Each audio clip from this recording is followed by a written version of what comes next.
And my friends, our God is with you. And also with you. And you are reading from the Holy Gospel according to Luke. Glory to the Lord.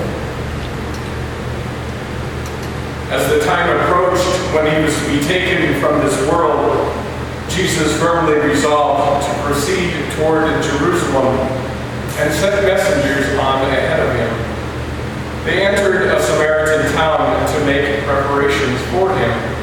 But the Samaritans would not welcome Jesus because his destination was Jerusalem.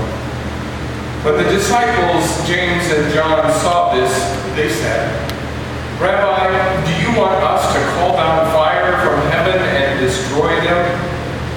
But Jesus turned and reprimanded them, and they set off for another town. As they were making their way along, they met a fellow traveler who said, "Jesus, I will be your follower wherever you go." Jesus replied, "Foxes have ladders and birds of the sky have nests, but the chosen one has nowhere to lay his head." To another, Jesus said, "Follow me." And the traveler replied, "Let me bury my father first." Jesus said in return, "Let the dead bury their dead, and you go and proclaim the reign of God everywhere." Yet another traveler approached Jesus in this way, "I want to be your follower, Rabbi, but first you must let me go say goodbye to my people at home." Jesus answered, "Whoever puts a hand to the plow but keeps looking back is unfit for the reign of God." My friends, the gospel. Now really, it isn't as bad as it seems or sounds, right? But at first off, you go, "Oh." Katie, by the way, did an awesome job on that first reading, and I want to focus a little bit of time and energy around Elijah and Elisha, because it's really an awesome story of commissioning and of being sent. And I wonder if all of us would realize just how much that story applies to us. Because this would be my question for you tonight.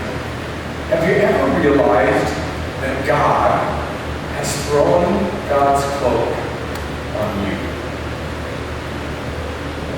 Remember just a few weeks ago we celebrated Lucy's baptism, and her baptismal garment was her grandmother's wedding garment, right? But remember how we put that garment on?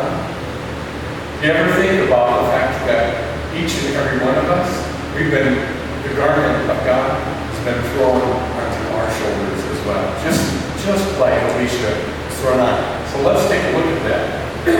Excuse me, let's take a look at that in the context of ancient Hebrew culture, right? So in that culture, if you were to adopt a person as your follower, if you were to commission to ordain someone, what you did was you had a cloak, because we're not talking, multiple coats like we have, right?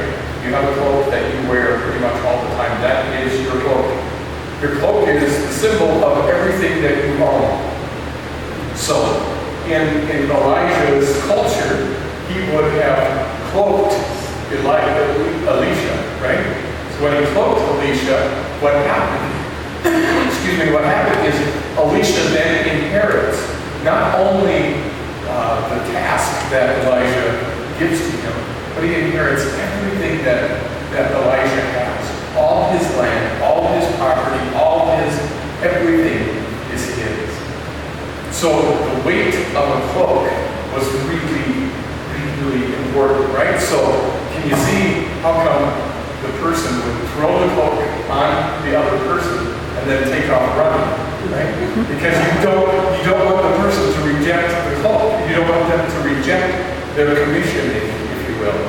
And that's exactly what you have described, that he did such a good job of proclaiming. We see Elijah comes out, throws his cloak on Elisha, and then takes off running. And then Elisha's like, oh, dude, I'm plowing the field.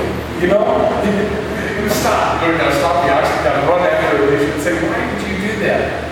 Let me at least go and say goodbye to my household. That's what he does that. Celebrates the fact that he becomes the next prophet, the next great prophet of Israel. Just think, in our baptism, the cloak of God was thrown on us, on each and every one of us. And just as Jesus said in the gospel today, go make disciples of all nations. That's what you and I are empowered to do, and it's a struggle. I think probably one of the biggest challenges that we face today and in our faith life is the challenge of deciding, are we living a faith that is a faith that decides about the future, or are we living a faith that decides about the present? Okay? Let's tear that up a little bit, because if we're living a faith that is trying to get to heaven, or are we trying to bring about the kingdom of God right here and right now? It's a subtle theological difference, but it's massively important because it characterizes our faith life. And I firmly believe that the gospel calls us to live it right here and right now. Jesus said, do you not see it? I'm trying to do something new. This is the kingdom of God. And you and I can both say, well, if this is the kingdom of God, let me off of this ship, right? And in some ways, I would say, yeah, I understand that. But that's our challenge, is to transform this reality into the kingdom of God. To bring about the second coming, the second coming of Christ is not going to happen until this reality matches the reality of the mind of God. So our job, all of us, our job is to transform our world, to transform our society into the kingdom, right? To live into the kingdom of God. You see, that's why the gospel then can make sense.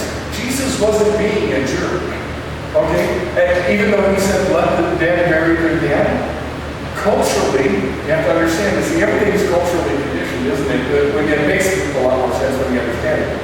Culturally, in ancient Mediterranean culture, the culture of Jesus, the youngest son of the family, when the last person left the family household, the youngest male son in the family was to return home with his family and care for the parents of that family until they passed away.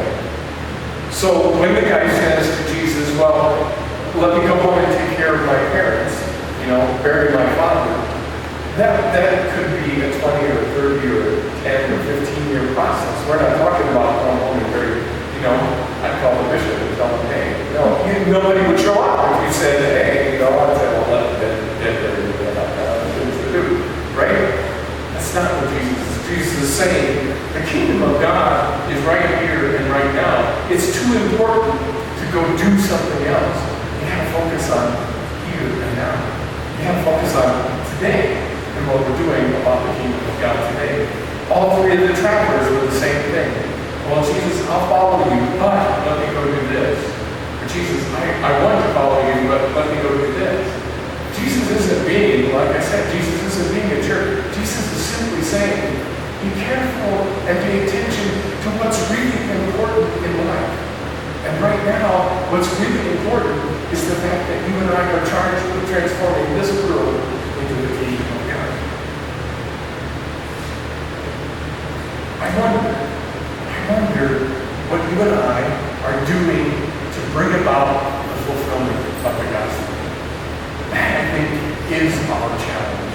That, I think, is really what the fundamental faith question that we need to be asking ourselves. And every time we engage with each other, and every time we gather as a community, and every time we step out into the world, that's our fundamental question. How are we making that reality into the kingdom of God? How and what are we doing? Like it or not, the fact is, my friends, the cloak of God has been thrown on each and every one of us. That cloak has been thrown on our shoulders, and this time you can't shrug it off. You can't decide you don't want to participate, but you can't get rid of it. I wonder how much that cloak is going to transform us